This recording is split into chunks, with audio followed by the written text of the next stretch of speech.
अस्सलाम वालेकुम, आप देख रहे हैं डॉन न्यूज़ में मेज़बान अब्दुल गफ्फार। पाकिस्तान सुपर लीग में जनाब सनसनीखेज मैचेस का सिलसिला जारी है और होम टीम कराची ने कल दूसरी कामयाबी हासिल की। कोयटा ग्लेडिएटर्स को एक बड़ी शिकस्त का सामना करना पड़ा, जिसके बाद पॉइंट्स टेबल पर ये सूरत हाल है कि कोयटा ग्लेडिएटर्स नीचे जा रहा है, कराची किंग्स ऊपर आया है। और आज पेशावर ज़ल्मी और मुल्तान सुल्तान का मैच भी इसी तरह खुसूसी अहमियत का हामिल है, क्योंकि पॉइंट्स टेबल के कॉन्टेक्स्ट में अब ये दोनों टीमें मज़ीद शिकस्तों की मुतहम्मिल नहीं हो सकती। इन दोनों मैचों से बात करेंगे। इसके साथ साथ इस वक्त लीग के टॉप परफॉर्मर साहिबजादा फरहान भी आज हमें प्रोग्राम में ज्वाइन करेंगे, तो वो भी आप ज़रूर देखिएगा 5:30 बजे। लेकिन पहले जनाब कल के मैच से बात करते हैं। रोज़ की तरह मेरे से मौजूद हैं फैसल इलियास, जिन्हें खुशामदीद कहते हैं। फैसल, कराची पीकिंग शायद एट द राइट टाइम, क्योंकि अगर आप 3 मैचेस में से 2 जीत जाएं तो it means you have a momentum right now. और कोयटा ने मोमेंटम लेकर खो दिया। 175 बनाए कराची किंग्स ने और बाद में कोई जवाब नहीं था। सऊद शकील की 40 गेंदों पर 33 रन की इनिंग्स को लोग हैरान परेशान होकर अब तक डिस्कस कर रहे हैं ये था क्या। Faisal, your views on Karachi win? हाँ, सबसे पहले तो टॉस बड़ा क्रिटिकल था मेरे हिसाब से, बिकॉज जो कराची के साथ हुआ था लाहौर के अगेंस्ट, वहाँ हमें पता चल गया था कि सेकेंड इनिंग में टर्न बहुत ज़्यादा है। सबसे बड़ा सरप्राइजिंग फैक्टर कल के मैच का ये था कि एक ही पिच पे तीसरा मैच चल रहा है और उस पिच पे जो ड्राई हो चुकी है, जिसमें क्रैक्स बन चुके हैं, जिसपे हमने देखा कि रिशद की बॉल जो बहुत ज़्यादा टर्न हो रही थी पिछले मैच में, और सिकंदर रजा की भी बॉल टर्न हो रही थी। कल के मैच में भी यही हुआ कि स्पिनर्स जो है वो अनप्लेबल हो गए थे। नबी को हमने देखा किस तरह का स्पेल करवाया उन्होंने, 4 ओवर्स में कोई 6-7 रन दिए उन्होंने, 2 विकेटें ले ली। लेकिन कोयटा का जो हाल है वो, अगर आपको याद होगा, हम शो के आगाज़ में जब टीमों को एनालाइज कर रहे थे तो हम ये कह रहे थे कि कोयटा ने इस बार भी पिछले साल से पहले की जो रूटीन थी उसको फॉलो कर लिया उन्होंने।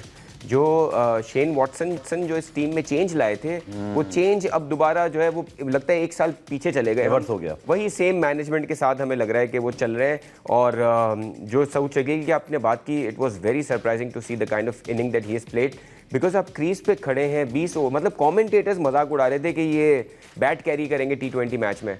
That was the only thing that he was doing, मतलब आखिरी ओवर में भी वो स्ट्राइक नहीं ले रहे, 9वें-10वें नंबर वाले बैट्समैन को वो खिला रहे हैं। रन रेट बनाना सिक्योर कर रहे थे, क्या कर रहे थे? Overall pathetic performance. I mean, जिस तरह की फील्डिंग सऊद शकील ने की है, मतलब टेस्ट मैच का प्लेयर अगर उसको ये नहीं पता कि बॉल पहले कलेक्ट करते हैं फिर स्टंप पे मारते हैं, फिर जिस तरह का कैच उन्होंने छोड़ा, अगर आपका कप्तान इतना नॉन सीरियस हो, और वैसे भी वो बहुत ही डल कैप्टन है, मतलब बिल्कुल ही माइल्ड रहते हैं वो। बहुत गुस्से में आ जाओ सऊद शकील पर।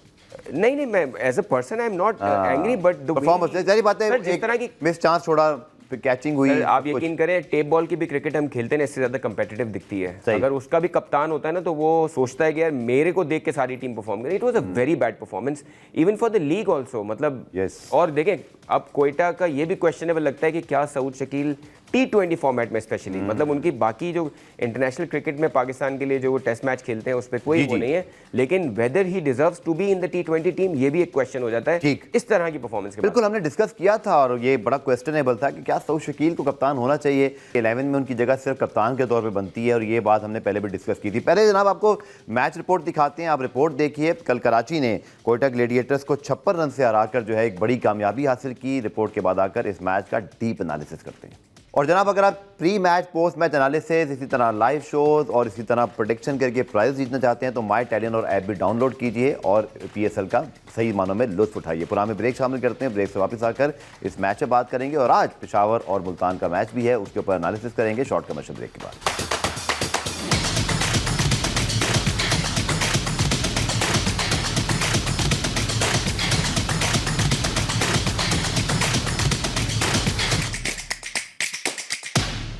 तो जनाब, कराची कैसे वेन्यू पर जहाँ 235 रन चेज हुए थे, फैसल भाई, हमने देखा कि 170 भी चेज नहीं हो पाया। और दूसरा, कल दोनों टीमों ने एक अच्छी स्मार्ट चॉइसेस की थी, यानी कि अली माजिद भी हमें दिखाई दिए, वहाँ पर हम नबी को लेकर आए कराची किंग्स के अंदर। बट कहाँ आप देखते हैं कि गलतियाँ कोयटा ग्लेडिएटर्स कर रहा है, जो आपने बताया। दूसरा, कराची की क्या अच्छी चीज़ें हैं, जैसे कि हसन अली बहुत अच्छी रिदम में दिखाई दे रहे हैं, डेविड वार्नर का प्रेजेंस लगता है एक सेल्फ बिलीव दे रहा है इस टीम को, आपका क्या ख्याल है? बिल्कुल, एब्सोल्युटली। कराची की जो चेंजेस हैं, हमने कहा था कि मोहम्मद नबी should be in the team, वो उन्होंने किया। मीर हमजा को लेके आए हैं, वो ये दोनों अच्छी इंस्पायर्ड चेंजेस थी। और जिस तरह की नबी की परफॉर्मेंस थी, ना सिर्फ बॉलिंग बैटिंग में भी उन्होंने सही वक्त पे क्विक रन्स किए। और मुझे लगता है कोयटा के हारने की एक बड़ी वजह कल मोहम्मद आमिर की बॉलिंग की परफॉर्मेंस भी है, और वो लिटरली स्ट्रगल कर रहे हैं। ना सिर्फ सैम बिलिंग ने उनके साथ लाठी चार्ज किया था, अब कल हमने देखा कि विंस ने भी बहुत उनको मारा है और उसके साथ साथ नबी को भी लगातार 2 छक्के मारे, और तीसरा भी जो है वो इंटरनेशनल प्लेयर था जिसने कैच ले लिया फिन एलन ने। अगर कोई और लोकल प्लेयर होता तो ये भी 6 होता। तो नबी, अब आप ये भी देखें कि एक सीनियर प्लेयर है और वो कितना रेडी है, मतलब वो हालांकि उन्होंने बहुत लोअर डाउन खिलाया उन्होंने। हमारे प्लेयर्स होते तो बोलते यार मुझे 7वें नंबर पे भेज दिया, मैं तो 3rd नंबर का प्लेयर हूँ। So in international cricket as a professional you have to be ready for the given chance, because आपको छोटे छोटे चांसेस मिलेंगे, उसमें आपको परफॉर्म करना होगा। अब हमारे लोकल प्लेयर्स आप देखें, सिवाय प्रॉब्ली साहबजादा फरहान के कोई ऐसा अभी बैटिंग परफॉर्मेंस हमें नहीं दिखा जिसमें हम जो इंस्पायर्ड दिखे, हमें लगे कि यार ये प्लेयर तैयार था। बॉलिंग में हमें दिखा है कि, और हसन अली की आपने बात की, आउटस्टैंडिंग यार, मतलब कोई भी प्लेयर जब कमबैक कर रहा होता है और वो थोड़ा सा एज में भी ऊपर होता है तो फिर उसको इस तरह की मेहनत को सराहना बनता है। मतलब अच्छा, एक तो उनकी बॉडी लैंग्वेज बहुत अच्छी है, एनर्जी दिखाई दे रही है, हमेशा से एनर्जेटिक हैं, नया हेयर स्टाइल लेकर आए हैं। इंशाल्लाह हम कल या परसों उनका इंटरव्यू भी करेंगे और मैंने कुछ यही सवाल उनके लिए बनाए हैं कि he look like a different Hasan Ali, जैसे कुछ करना चाह रहे हैं। हेयर ड्रायर भी मिला ना कराची की, बाल बड़े रख सकते हैं वो, बट ही एक्चुअली वो डिफाइन करता है ना पर्सनैलिटी को, कि आप नया स्टाइल लेकर आते हो, कॉन्फिडेंट हैं, बॉलिंग अच्छी कर रहे हैं, टीम मैन बने हुए हैं, जब विकेट लेते हैं तो भागते हैं, दौड़ते हैं। मुझे ऐसा लगता है कि डेविड वार्नर की बैटिंग में आने से और Hasan Ali leader of the attack बने, जो हम पेशावर ज़ल्मी की अभी आगे चल के बात करेंगे, उनके पास ये चीज़ नहीं है, तो हसन ने वो रोल अपना निभा रहे हैं। सर आपको याद हो पहला मैच में इनको रन पड़े थे 44 4 ओवर में, लेकिन मैंने आपको कहा था कि इनका रिदम बहुत अच्छा, विकेट भी ली थी इन्होंने फर्स्ट ओवर बहुत अच्छा कराया था। बिल्कुल सही। तो देखें हसन अली को आप पूरा उसकी अपीयरेंस देखें, ही लुक्स समबडी जिसने बहुत हार्ड वर्क किया है, बिल्कुल उनके चेहरे से लग रहा है कि उन्होंने कितना हार्ड वर्क किया है फिजिकली, ठीक है। तो ही लुक्स वेरी फिट। दूसरा, कल बड़ी मैं पोस्ट मैच सुन रहा था, बड़ी इंटरेस्टिंग किसी प्लेयर ने बात की, सीनियर प्लेयर ने, कि उनका ये है कि हसन अली पहले जो ना क्रीज को बड़ा तेजी से अप्रोच करते थे, अब उनका रिदम बिल्कुल करेक्ट है, जब वो बॉलिंग एक्शन को कंप्लीट करते हैं ना तो ही इज वेरी रिलैक्स्ड, तो ये बॉलिंग में उनकी चेंज, अब आप देखिए इनका पेस बेहतर हो गया पहले बिल्कुल। सो ही वाज देयर, इनके पास ना इन डेप्थ इन डिपर होता था, वो नजर आ रहा है, स्विंग होता। दूसरा कल का सबसे बड़ा फैक्टर हम मिस ना कर जाए, फील्डिंग अगर आप देखें, सबसे बड़ा फर्क जो था कराची और क्वेटा का वाज फील्डिंग। मतलब आमिर जमाल ने, खुशदिल शाह ने जिस तरह के कैचेस लिए उन्होंने, आउटस्टैंडिंग फील्डिंग करा, कोई चांस नहीं छोड़ा उन्होंने, कोई चांस, जबकि वो जो रन आउट छोड़ा सऊद शकील ने, एक कैच ड्रॉप हुआ, कोयटा की फील्डिंग ग्राउंड आई थिंक मेरे ख्याल में 20-25 में बचा सकते थे। बिल्कुल। सो ये फील्डिंग की का डिफरेंस, और फिर मोहम्मद आमिर का गलत टाइम पे रन्स कंसीड कर जाना, आई थिंक अगर ये 150 का टोटल होता तो ये मैच जो है वो एक अच्छा मैच हो सकता था, बट लेकिन ओवरऑल। अच्छा, मोहम्मद आमिर का आपने सैम बिलिंग का जिक्र किया, कल जेम्स विंस के सामने वो उनके रन लीक हुए, तो वो उनका एग्रेशन में अगेन बात कर रहा हूँ, देखें मुझे मज़ा आता है कोई एग्रेशन दिखाए, फास्ट बॉलर का ये कहते ना हुसन है कि वो ये ऐसे करता है, लेकिन अपनी बैट्समैनों पे सारा गुस्सा निकाल रहे हैं, जब फॉरेन प्लेयर मानते हैं तो हंस रहे होते हैं, तो मुझे इसकी कुछ समझ नहीं आ रही। सर वो फ्यूचर देख रहे हैं ना, हो सकता है आईपीएल में इनके साथ खेलना पड़ जाए इन प्लेयर्स के साथ, तो कहाँ बिगाड़े, या पाकिस्तानी प्लेयर्स के साथ कुछ चल रहा है कुछ मामला? नहीं, बस वही है, टाइम के साथ, हारिस के साथ, बाबर के साथ। इसीलिए देखें इंटरनेशनल प्लेयर्स क्या करते हैं, जब अच्छा टाइम चल रहा होता है तो भी वो हम्बल होते हैं, जब बुरा टाइम चलता है तो वो इतना नोटिस नहीं होते, इसलिए ये है कि आप यंग प्लेयर पे इतना गुस्सा ना दिखाएं। आखिरी सवाल आपसे इस मैच के बारे में, बहुत सारे लोगों के सायरी रोसो इतना नीचे नंबर की बैटिंग क्यों कर रहे हैं और फिर सऊद शकील ओपन कर रहे हैं, ये दोनों चीज़ों की कोई आपस में कनेक्शन तो और दूर चला जाता है, तो सेल करीब लाए ना तो और दूर हो जाते हैं, पॉजिटिव। बिल्कुल, मुझे तो देखें इवन मुझे बाबर का भी, नेक्स्ट मैच पे आएंगे, बाबर का भी ओपनिंग करना मुझे लगता है कि शायद चेंज करना चाहिए। सऊद शकील भी एक ऐसे बैट्समैन है जो स्पिनर्स को अच्छा खेलता है। Rilee Rossouw should come early, absolutely, बिल्कुल, मतलब आप गेंदें मिलेंगी, इम्पैक्ट डाल सकते हैं वो। और राइली रूसो कोई आखिरी 20 बॉलें खेलने वाले प्लेयर नहीं, वो प्रॉपर इनिंग्स बनाने वाले प्लेयर है। चलें प्रोग्राम में ब्रेक शामिल करते हैं, ब्रेक से जब वापस आएंगे तो पेशावर ज़ल्मी मुकाबला मुल्तान सुल्तान, दोनों टीमें दोनों मैचेस हारी हुई हैं, लगता है कि आज बहुत जान लड़ाएंगी। इस मैच का एनालिसिस करेंगे शॉर्ट कमर्शियल ब्रेक के बाद।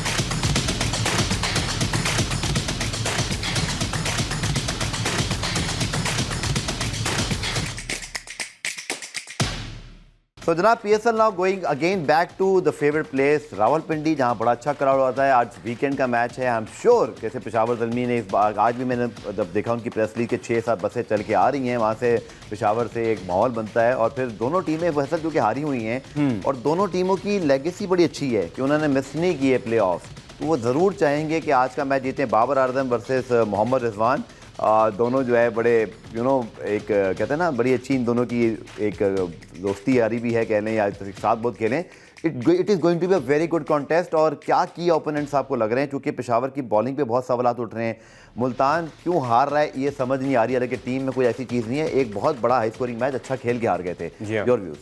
It's going to be a good contest मुझे लगता है। और मैं अभी दोनों टीमों को देख रहा था। अगर पेशावर की पहले बात की जाए तो कोई ऐसी खास चीज़ें नहीं है जो वो कर सकते हैं। मतलब बैटिंग में कैटमोर को परफॉर्म करना पड़ेगा, बाबर और साइम अयूब को तीन चार ये जो बंदे हैं, they have to take the responsibility and they have to go with the similar kind of combination. लेकिन टीम इन लोगों को परफॉर्म करना है। और बाबर के हमने कुछ प्रैक्टिस की फुटेजेस देखी हैं, हमें लग रहा है कि आज वो डिफरेंट माइंडसेट के साथ आएंगे। इस टीम के लिए बाबर का परफॉर्म करना बहुत ज़रूरी है। हाँ, अच्छा फैसल भाई, ये आपके सामने ज़ल्मी का स्क्वाड मौजूद है। बॉलिंग में मैं थोड़ा सा आपसे यहाँ डिफर करूंगा, चूंकि दे हैव सम ऑप्शन। जैसे ल्यूक वुड लास्ट ईयर बहुत अच्छा खेले, अभी IL T20 खेल कर आ रहे हैं, अच्छी परफॉर्मेंसेस की हैं। Just George Linde was a bit disappointment. इसी तरह इनके पास एहसान उल्लाह को उन्होंने ड्रॉप इन किया है। मेहरान मुमताज़ अब तक नहीं खेले। दे हैव सम ऑप्शंस जिनको ये थोड़ा सा मुझे लगता है बॉलिंग में पूरा का पूरा चेंज ही करके देखना पड़ेगा, क्योंकि अभी चीज़ें इनके लिए वर्क नहीं कर रही हैं, बिल्कुल नहीं कर रही हैं। हाँ, लेकिन क्या चेंज करें? मतलब फिर कौन बिकॉज आप 4 इंटरनेशनल प्लेयर्स के साथ जाएंगे। अगर आप बैटिंग में ही 3 इंटरनेशनल प्लेयर्स यूज कर रहे हैं तो फिर आपके पास ऑप्शंस खत्म हो जाते हैं। सो मतलब अगर आप, मुझे लगता है जॉर्ज लंडे की जगह शायद ल्यूक वुड को आप लाएं, प्रॉपर आपका बॉलर। लास्ट मैच में, लास्ट ईयर सेशन इन्होंने 9 मैचों में 11-12 विकेट ली थी, इकॉनमी रेट 7 पॉइंट समथिंग था। तो ये कंसिस्टेंट खेले इन विकेटों पर। तो फिर मेहरान मुमताज को उसकी जगह ले लें और उसको ल्यूक वुड को इन कर लें। कुछ ऐसा करना कर सकते, लग रहा है, जिस तरह कराची आप गलती नहीं कर सकते, जिस तरह कराची ने किया है। Karachi made the right changes और हमें लग रहा था कि वो प्लेयर्स परफॉर्म करेंगे। अब अगर आप कह रहे हैं ल्यूक वुड अच्छा परफॉर्म कर रहे हैं तो he should be in the team. बिल्कुल। और लिंडे खेलते हुए आ रहे हैं इनके साथ, कोई न्यू इंडक्शन नहीं है। एक इंटरनेशनल प्लेयर को आप हटा के, लेकिन आप देखें फिर ये भी मसला होता है, एक लेफ्ट आर्म लिंडे अच्छे स्पिनर है, वो एक मैच के बाद बाहर कर देंगे, फिर दोबारा इन करना एक प्रॉब्लम होगा। सो मुझे लगता है कि शायद बहुत सारी चेंजेस ना हो, but the existing team is good enough कि ऑन अ गिवन डे अगर अच्छा खेलें, साइम अयूब अच्छा खेल जाए, बाबर अच्छा खेल जाए। बैटिंग में तो फायर पावर है इनके पास, अगर डिलीवर कर दें ऑन अ गिवन डे। और थोड़ा रिस्पॉन्सिबिलिटी से खेलना पड़ेगा। अब आपके सामने फैसल मुल्तान का स्क्वाड। अच्छा, इस टीम की समझ नहीं आ रही कि अच्छी खासी टीम है। उसामा मीर जैसा ज़बरदस्त स्पिनर इनके पास मौजूद है, इनके पास इसी तरह डेविड विली मौजूद हैं, बड़े सीजन कैंपेनर हैं। आकिफ जावेद एक उभरता हुआ टैलेंट है, बट दोनों मैच हार गए। ये बड़ा सरप्राइजिंग था कि ये टीम कैसे एकदम से ना टूर्नामेंट में अंडर प्रेशर शुरू में आ सकती है। Very rarely you see Multan losing momentum early in the tournament. So इनके लिए पहली मरतबा इन पर प्रेशर आया है। लेकिन सर मुल्तान की टीम चेंज भी काफ़ी हुई है ना। इनके पास देखिए खुशदिल शाह इनकी टीम से निकले हैं, मोहम्मद अली इनकी टीम से निकले हैं। सो ये 2 चेंजेस हुई हैं। जो अभी आप देखें इनकी बैटिंग, रिजवान हमने देखा है कि जहाँ रिजवान स्ट्रगल करते हैं वहाँ पर पूरी बैटिंग टीम अंडर प्रेशर आ जाती है। और उस्मान की बैटिंग इतनी लैकलस्टर दिखी है, मतलब वो ऊपर जो है ना वो टॉप ऑर्डर के बैट्समैन ही नहीं लग रहे। मतलब सऊद शकील इस टीम के टॉप परफॉर्मर है, लास्ट ईयर 200 सेंचुरीज की है इन्होंने। लेकिन अब देखें एक बैट्समैन का जो है ना उसका पोस्चर, उसका बेस बड़ा मैटर करता है। हमने देखा है कि वो क्रीज में हिलते रहते हैं, बड़ा अजीब तरीके से वो हो रहा होता है। सो हमें लगता है कि टॉप ऑर्डर का बैट्समैन नहीं खेल रहा, तो वो चीज़ सही करने के लिए ये टेक्निकल प्रॉब्लम्स है जो I am sure they have a good enough staff जो ये चीज़ें देख रहा होगा। अब्दुल रहमान मौजूद हैं, पाकिस्तान के सबसे कामयाब डोमेस्टिक कोच हैं, चीज़ों को समझते हैं। वैसे मुझे ब्रेक लेना है, ब्रेक से जब वापस आएंगे तो पॉइंट्स टेबल भी डिस्कस कर रहे हैं टीमों को दिखाते हुए, और साथ साथ फिर कुछ प्रेडिक्शन लेते हैं जनाब आज के मैच पर, और एनालिसिस करेंगे शॉर्ट कमर्शियल ब्रेक के बाद।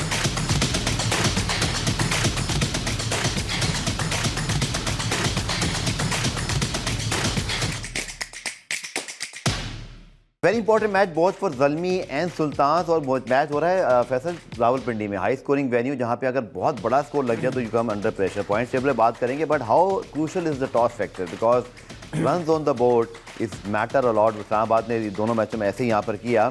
सो ये आप कैसे देखते हैं टॉस, खासतौर पर दोनों टीमों की स्ट्रेंथ को देखते हुए? कल के मैच में भी टॉस बड़ा इंपॉर्टेंट था। कराची ने ये एडमिट भी किया, हमें पता था। एक चीज़ है कि एक ही पिच पे कराची में जैसे तीनों मैचेस हुए हैं, उम्मीद करते हैं कि आज की पिच जो है डिफरेंट हो, बैटिंग फ्रेंडली हो, क्योंकि हमने देखा था कि रावलपिंडी में भी काफ़ी मैचेस हो चुके हैं एक ही पिच पे। तो उसके बाद ये होता है कि स्पिनर्स 11 मैचेस भी हैं, स्पिनर्स जो है वो इन प्ले आते हैं। सो ये टॉस बड़ा क्रिटिकल होगा। और देखें पेशावर की जिस तरह की, जब आपकी टीम अंडर प्रेशर होती है तो उसमें बैट फर्स्ट करना आसान होता है। ठीक, पेशावर, मुझे लगता है जो भी टीम टॉस जीतेगी वो पहले बैटिंग करना चाहेगी, कंसीडरिंग एक ही पिच में मल्टीपल मैचेस भी हो रहे हैं।